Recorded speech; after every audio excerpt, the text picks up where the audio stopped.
Hi friends, எல்லாருக்கும் வணக்கம். So 10th ஸ்டாண்டர்டில் வெளியுறவு கொள்கைன்னு இருக்குல்ல, ஸோ அழகு 4 அதில் இருக்கக்கூடிய பார்ட் 2 வீடியோ பார்க்க போகிறீங்க. ஸோ பார்ட் 1 வீடியோ பார்க்காதவங்க ஃபஸ்ட்டு பார்த்துட்டு வந்துடுங்க, ஓகேங்களா. ஸோ நெக்ஸ்ட் என்னது அப்படின்னா, இந்தியாவோட வெளியுறவு கொள்கையில் என்னென்ன மாற்றங்கள்லாம் கொண்டு வந்துச்சு அப்படின்னு சொல்லி பார்க்கலாம், ஓகேங்களா. ஃபஸ்ட் என்னது அப்படின்னா, சைனாவுடன் நட்புறவு இருக்குது. ஸோ அதுக்கு என்ன கொள்கைனா, கிழக்கு நோக்கு கொள்கையை ஃபாலோ பண்ணாங்க. ஸோ 1992, ஓகேங்களா. சீனா 2 எழுத்தாக இருக்கா, ஸோ 2 அப்படின்னு ஞாபகம் வச்சுக்கலாம். ஸோ நெக்ஸ்ட் என்ன, 2வது அணு சோதனை பண்ணுறாங்க 98, ஓகேங்களா. பொக்ரான், ராஜஸ்தான், ஓகேங்களா. 2வது அணு சோதனை 1998. இதுக்கு முன்னாடி ஃபஸ்ட்டு அணு சோதனை எப்போ பண்ணாங்க, சைனாக்காரன் 1964 பண்ணானா. ஸோ அதுக்கப்புறம் அதுக்கு பதிலடியாக நம்ம 1974 பண்ணோமா. ஸோ இப்போ 1992 இவங்க நட்புறவாக இருக்கிறாங்களா. ஸோ 1998 செகண்ட் அணு சோதனை நடத்துகிறாங்க. ஸோ நெக்ஸ்ட் பார்த்தீங்கன்னா, இஸ்ரேலிருந்து பாதுகாப்பு தளவாடங்களை கொள்முதல் செய்வதற்கான ஒரு உறவு, ஓகேங்களா. இஸ்ரேல்லேருந்து என்ன பண்ணாங்க, பாதுகாப்பு தளவாடங்கள் எல்லாத்தையும் கொள்முதல் செய்கிறது, அதுக்கான ஒரு உறவு இருந்துச்சு. ஸோ நெக்ஸ்ட் பார்த்தீங்க அப்படின்னா, அரபு நாடு, அப்புறம் ஈரான், இந்த மாதிரி இந்த நாட்டிலேருந்து எரிசக்தி ஆற்றல், இதுக்கு ஒரு தூதரகம் மாதிரி என்ன பண்ணுறாங்க, ஒரு உறவு வச்சுக்கிறாங்க. ஸோ என்னென்னா, இந்த நாடுகளுக்கும் அந்த நாடுகளுக்கும் உறவு வைக்கிறாங்க. ஃபஸ்ட்டு எதுவுமே இல்லாமல் தனியாக இருந்துச்சு. இப்போ என்னென்னா, நிறைய நாடுகளோடு என்ன இது உறவு வைக்குது, ஓகேங்களா. ஸோ சைனா இங்கே அணு சோதனை, இங்கே இஸ்ரேல்கிட்ட இருந்துச்சு. ஸோ இங்கே அரபு நாடு, ஈரான், ஓகேங்களா. ஸோ நெக்ஸ்ட்டு அமெரிக்காவில் அணு ஏவுகணை பாதுகாப்பு திட்டத்தை என்ன பண்ணாங்க, அக்செப்ட் பண்ணாங்க, ஓகேங்களா. அமெரிக்காவோட என்ன பண்ணாங்க, அணு ஏவுகணை பாதுகாப்பு திட்டத்தை என்ன பண்ணாங்க, அவங்களும் என்ன பண்ணாங்க, அக்செப்ட் பண்ணாங்க.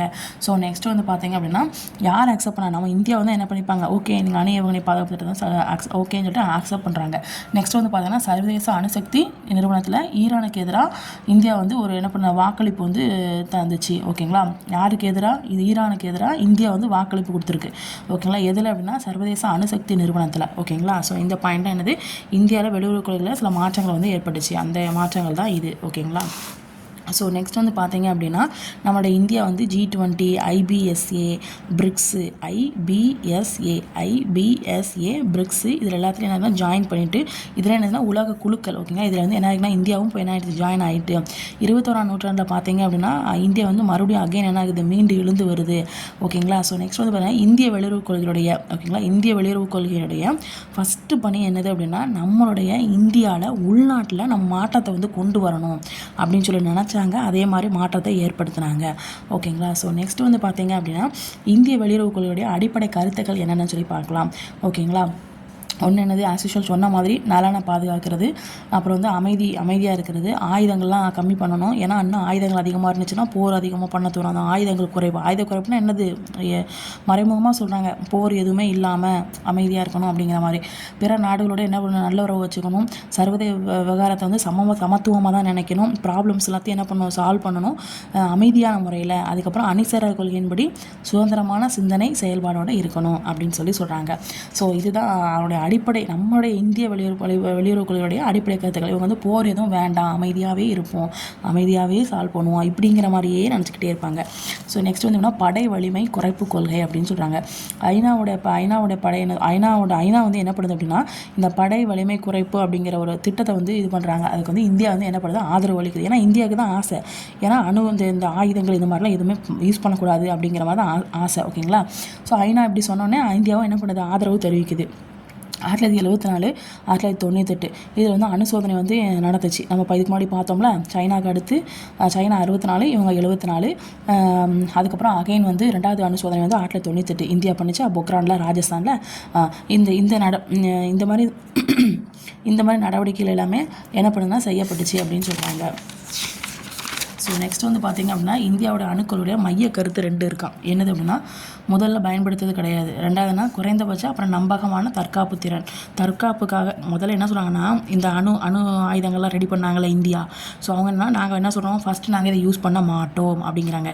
2வதுனா ஏதாவது தற்காப்புக்காக மட்டும் நம்ம என்ன பண்ணிக்கலாம், கொஞ்சம் கம்மியாக யூஸ் பண்ணிப்போம். ஏதாவது எங்கள் நாட்டுக்கு ஏதாவது ஆபத்து வந்துச்சுன்னா அதை தற்காப்புக்காக வேணால் யூஸ் பண்ணிக்கலாம் அப்படிங்கிற மாதிரி ஞாபகம் வச்சுக்கோங்க, ஓகேங்களா. ஸோ நெக்ஸ்ட் என்னன்னா, இந்தியாவோட தீர்மானம் இந்தியா வந்து என்ன தீர்மானம் சொல்லுச்சு அப்படின்னா, அந்த அணு ஆயுதத்தை பற்றி நாங்கள் போர் தாக்குதலுக்கு எங்களுடைய அணு ஆயுதத்தை யூஸ் பண்ண மாட்டோம்.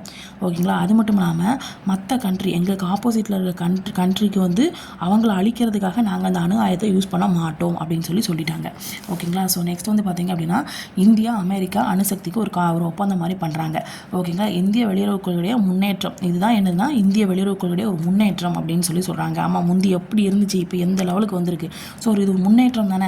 ஓகேங்களா? ஃபஸ்ட்டு என்ன பண்ணுச்சு, இந்த அமெரிக்கா ரஷ்யா இவங்கெல்லாம் என்ன பண்ணாங்க, மற்ற நாடுகளோட இது வைக்கும்போது அப்போ நேரு வந்து தடுத்திருப்பார். ஸோ இந்த மாதிரி விஷயங்கள்லாம் நடக்கும்போது இப்போ பாருங்கள், இந்தியாவும் அமெரிக்காவும் சேர்ந்து அணுசக்தி லெவலில் கான்ட்ராக்ட் வச்சிருக்கு. ஸோ அப்போ எந்த லெவலுக்கு டெவலப் ஆகிருக்கு அப்படிங்கிறத பார்த்துக்கோங்க.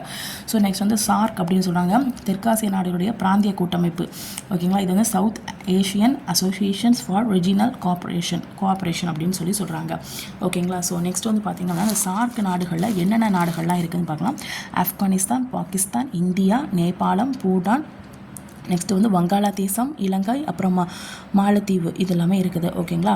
ஸோ நெக்ஸ்ட்டு வந்து பார்த்திங்க அப்படின்னா, இப்போ தெற்கு ஆசியாவில் 8 நாடுகளுடைய பொருளாதாரம் மற்றும் புவிசார் அமைப்பு இதுதான் என்னது அப்படின்னா, இந்த மாதிரி விஷயத்தை தான் என்ன பண்ணுறாங்க அப்படின்னா மென்ஷன் பண்ணுறாங்க.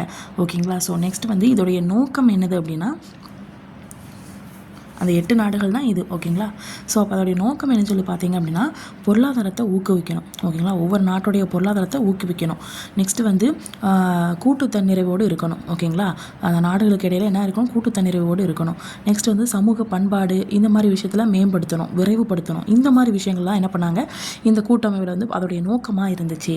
ஓகேங்களா? ஸோ நெக்ஸ்ட் வந்து பார்த்திங்க அப்படின்னா, சார்க் அமைப்புடைய பேரிடர் மேலாண்மை மையம் அப்படிங்கிறது ஒன்று இருக்குது. அது எங்கே இருக்குது அப்படின்னா, நியூ டெல்லியில் இருக்குது.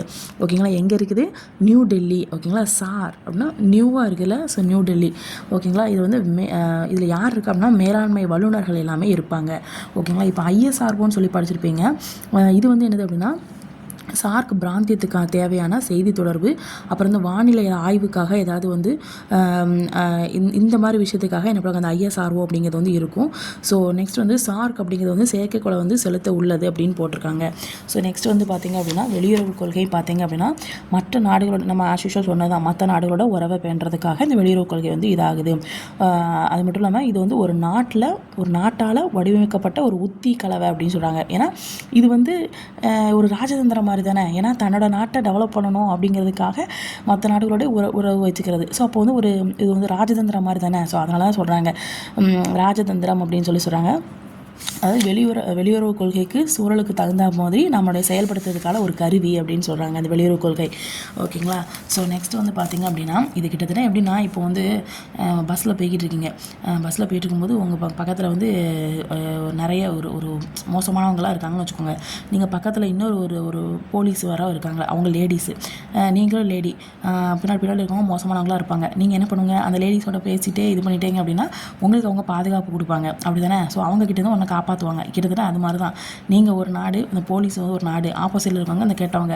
ஸோ அவங்கக்கிட்ட தான் உங்களை பாதுகாக்கிறதுக்காகவும், இதில் சண்டை சச்சரவு எதுவும் இல்லாமல் அமைதியாக இருக்கிறது, இந்த மாதிரி அமைதியாக நம்ம வந்து இதாகிறதுக்கு, அதுக்காக அமைதியாக போகணுங்கிறது இல்லை, நமக்கு வந்து ஒரு பாதுகாப்பு, ஒரு எக்ஸாம்பிளுக்காக சொல்கிறேன். ஸோ அதுதான் என்னென்ன வெளியுறவு கொள்கையை வந்து ஷார்ட்டாக இப்படி விரித்து சொல்கிறாங்க. ஓகேங்களா? ஸோ நெக்ஸ்ட் வந்து பார்த்திங்க அப்படின்னா, இந்தியாவுடைய வெளியுறவு கொள்கையால் தற்கால சூழல் எப்படி இருக்குது, என்னென்ன மாற்றங்கள்லாம் ஏற்படுது அப்படின்னு சொல்லி பார்க்கலாமா? ஸோ வந்து பார்த்திங்க அப்படின்னா, ஒருங்கிணைந்த அண்டை நாடுகளுக்கு முன்னுரிமை. அதுக்கப்புறம் ஃபஸ்ட்டு இதில் வந்து ஒரு 3 பாயிண்ட் சொல்கிறாங்க. என்னென்னா, ஒருங்கிணைந்த அண்டை நாடுகளுக்கு முன்னுரிமை, அதாவது ஃபஸ்ட்டு அண்டை நாடுகள் கொள்கை. ரெண்டாவது வந்துன்னா அரசு சுதந்திரம், அப்புறம் வந்து வளர்ச்சியை இணைத்தல். இந்த தேர்ட் என்னன்னா கிழக்கே நோக்கு அப்படின்னு சொல்லி போட்டிருக்காங்க. அது வந்து கிழக்கே செயல்பாடு என்ற கொள்கைக்கு படிப்படியான மாற்றம் அப்படின்னு போடுங்க. இது அப்படியே போட்டிருந்தாங்க, அதனால் அப்படின்னு எழுதியிருக்கேன். ஓகேங்களா? ஸோ நெக்ஸ்ட் வந்து பார்த்திங்க அப்படின்னா, பொருளாதார வளர்ச்சி. இதன்படி பார்த்திங்க அப்படின்னா, இந்தியாவுக்கும் தெற்காசிய நாடு கூட்டமைப்பு இருக்குல்ல, அந்த ASEAN, இந்த இதில் உள்ள நாடுகளுக்கும் ஒரு பாலம் மாதிரி இருக்குது. என்னது அப்படின்னா, இந்த மியான்மர் தான் அப்படின்னு சொல்கிறாங்க. ஸோ இதோடைய நோக்கம் சொல்லி பார்த்திங்க அப்படின்னா, இப்போ வந்து ஏஷியா எடுத்துக்கிட்டிங்க அப்படின்னா, ஒரு ஒருங்கிணைந்த பகுதியாக இருப்பதற்கு இந்தோ பசிபிக் பகுதியில் நிலையான அப்புறம் பல்முனை சமநிலையை வந்து உறுதிப்படுத்துது அப்படின்னு சொல்கிறாங்க. ஏஷியா எடுத்துக்கிட்டிங்க அப்படின்னா, இது வந்து ஒரு ஒருங்கிணைந்த பகுதியாக இருக்குது. ஓகேங்களா? அது மட்டும் இல்லாமல் இது வந்து இந்தோ பசிபிக் அப்படிங்கிற பகுதியில் நிலையாகவும் பல்முனை சமநிலையும் என்ன பண்ணுது, உறுதிப்படுத்துது அப்படின்னு சொல்கிறாங்க. ஸோ நெக்ஸ்ட்டு வந்து பார்த்திங்க அப்படின்னா, கிழக்கு, இது வந்து உங்களுக்கு இந்த 3 பாயிண்ட் வந்து தனியாக விரிவாக கொடுத்துருப்பாங்க. உங்களுக்கு விரிவாக வேணும் அப்படின்னா நீங்கள் அதை பார்த்துக்கலாம். பட் எனக்கு அது தேவையில்லை அப்படின்னு தோணுச்சு. ஸோ அதனால் அதை ரீட் பண்ணலாம் தான் ரீட் பண்ணிக்கலாம். ஓகேங்களா? ஸோ எனக்கு இது இம்பார்ட்டன்ஸ் எல்லாத்தையும் மேக்ஸிமம் எழுதிட்டேன். நெக்ஸ்ட் வந்து கிழக்கு கொள்கையில் முக்கிய கூறு அப்படின்னு சொல்கிறாங்க. அந்த கிழக்கு கொள்கைன்னு சொல்லிருக்குல, கிழக்கே நோக்கு. ஸோ அதோட முக்கிய கூறு என்னன்னு பார்த்தீங்கன்னா வலிமையான நிலப்பரப்பு இணைப்பு, அப்புறம் வணிகம், அதுக்கப்புறம் பாதுகாப்பு தொடர்பானது. இது எல்லாமே அதோடைய முக்கிய இதாக இருக்குது. ஸோ நெக்ஸ்ட் வந்து உள்நாட்டுக்கும் வெளிநாட்டுக்கும் ஒரு டிஃப்ரெண்ட் பார்த்தீங்க அப்படின்னா, இது வந்து உள்நாடுனா என்னது, தன்னோட நாட்டுக்குள்ளே ஏதாவது விவகாரம் தொடர்பாக கொள்கை வகுக்கிறது. வெளிநாடுனா என்னது, வேறு நாட்டுகளுடன் கொள்கை தொடர்பாக விவகாரம் தொடர்பாக கொள்கை வகுக்கிறது. அவ்வளோதான்.